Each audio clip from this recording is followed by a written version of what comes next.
the vitriol that is sent to Erika Kirk. I mean, there's a video that Ben Shapiro is blaming Candace Owens. And when you look at the comments on some of Candace Owens' videos, like one that I saw in particular, I haven't gone back to look at it, but it's about handlers. And you see some of the comments implicating Erika Kirk. And even though Candace didn't say this personally, but a lot of her listeners who are giving weight to all these conspiracies. And people are free to explore conspiracies, of course, because a lot of times that's how we get to the truth. But we're accusing people of murder here. You know? Like, that's serious. And unless you have hardcore evidence, not a hunch, you can't be accusing people of murder. In this case, these people are accusing this woman of killing her own husband. She has 2 small children. They should be praying for her. They should be sympathizing with her grief. But I don't know if they watch too many Netflix movies. Like, where's the humanity?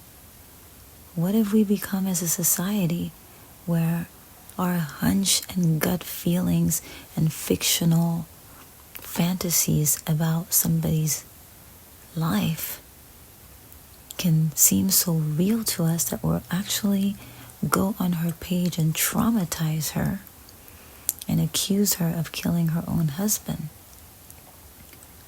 How are these people not ashamed of themselves? Okay, how is the rest of the society allowing this to continue? This is a horrible form of bullying. It's inhumane. It's sick. More people have to stand up for this woman. And I was asking myself, why does this bother me so much? It stems from my childhood. I was coming home from school one time in Haiti. I must have been 11. Because I was in Haiti, and my father usually picks me up from school, and he didn't. So I'm thinking, at that time, it was my aunt picked us up, and we took public transportation, which was like a big deal. And I came home, and there was a group of people in front of our home, right in front of our home. We couldn't even get inside of our own gate. And through the legs of these people, I could see a man laying on his back with his, feet up. He was lying like this down. And I think I observed very shallow breathing, like somebody who was dying. And I immediately looked away when I became conscious that he was dying. And the mob was all around him. And somehow we ended up inside the house. I don't remember. And my mom was irate. She was like, these people are something along the lines of judge, jury, and executioner. And, there's no justice. There's no due process. And apparently this was a young kid and he stole something. And the mob followed him and stoned him. Now, Haiti is not the Middle East. We're not a stone country. I mean, most people probably think we are living in the dark ages. Yeah, there's poverty in Haiti. And I guess there were poor people that lived up the hill and whatnot. But I just remember my mom talking about it.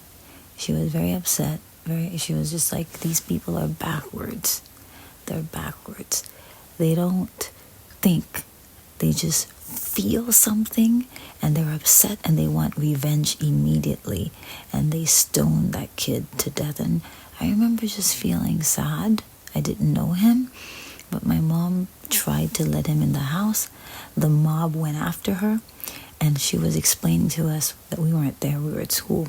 That she opened the gate for the kid to come in and she was going to lock the gate because my mom's kind of like a tough woman. And they started screaming at my mom to let him out. And he, on his own volition, ran like up our store and then down. I mean, I'm pulling this from memory, so I could be wrong, but I just remember my mom being so upset about this mob thinking, and I think that's why this touches me on a personal level, because it's like, this is how this starts. We're a society of rule and law, and of course you can have your public opinion, but murder is a big deal.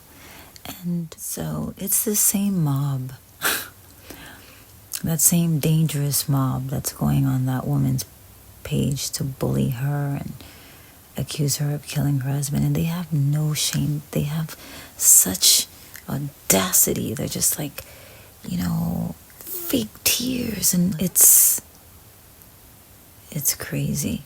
And I think it triggers me, because I think back to my childhood, knowing an angry mob like that, their wrath can be so dangerous and unforgiving. And I'm not going to say there's not a day that goes by that I don't think about that kid, but maybe not a week that goes by that, like, somehow I think about it. It was like traumatizing. It's the first time I saw a dead body. And, well, yeah, they came to get him and they took him away. And when you see that kind of attack, when I see a woman being attacked like that by all this angry mob with no evidence. I mean, that kid stole something. My mom was like, well, maybe he was hungry. He was like 15 or 16, we're thinking. And I think my mom always wanted a son too, and I think there's a lot going on there. But, the people who assassinated Charlie Kirk are a dangerous person who assassinated him.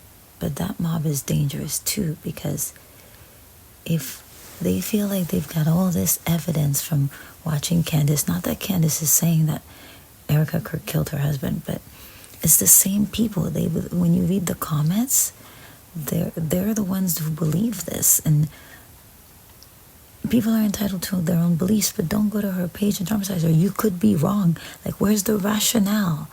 Where's the rationale in all of this? Like, what if you're wrong? What if you're traumatizing an innocent woman, a widow of 2 children? So you don't know anything. You don't have any evidence. You have nothing.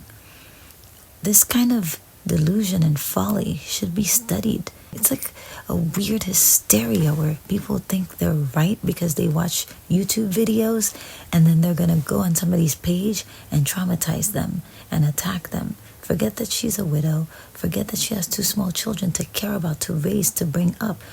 If you care about Charlie Kirk, then you should care about his children. And this woman's state of mind is connected to those children. If she's being bullied and on top of all this grief, how is she going to be an effective mother? Stop it. Stop the madness. So this is a public service announcement of sorts. I don't know. I just watched the video with Ben Shapiro on Megyn Kelly, and hopefully this touches somebody.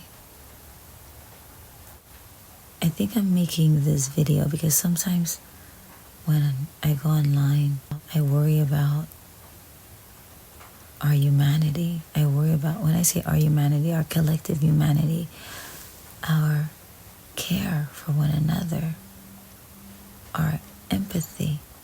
Where is it going?